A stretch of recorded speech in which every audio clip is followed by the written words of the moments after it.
Това е мой.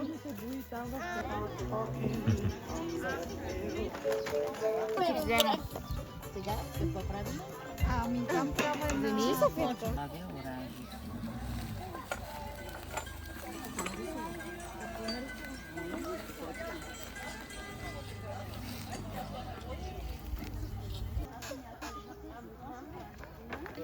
И така, и така. Им е много яд, че така ми се отговаря. Нашите нови приятели от Колц България, които ни подкрепиха за празника и ще ви покажа тук едни прекрасни неща. Сега давам думата на Майя Цанева от Сдружение за безопасни детски площадки да ви то разкаже. Здравейте! Много се радваме, че сме тук. Ние сме Сдружение Безопасни детски площадки с цели Last Man и навършваме цели 8. Тоест вече сме много големи.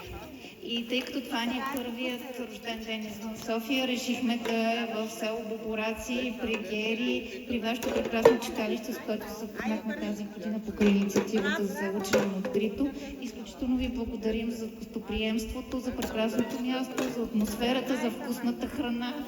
Просто сърцето ми се напълни. Наистина ви благодарим за подкрепата.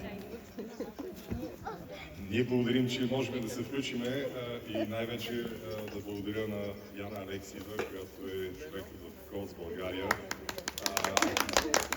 който работи изцяло, усилено и почти индивидуално за реализирането на този проект.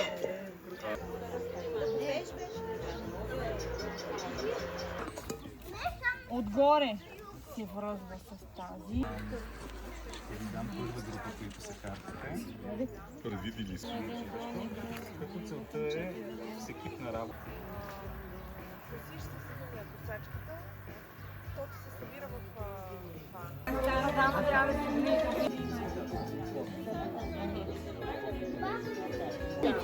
С тази ръка изтегляш.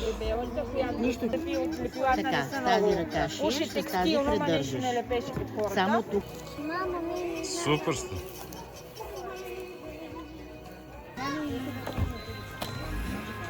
Ето една вода.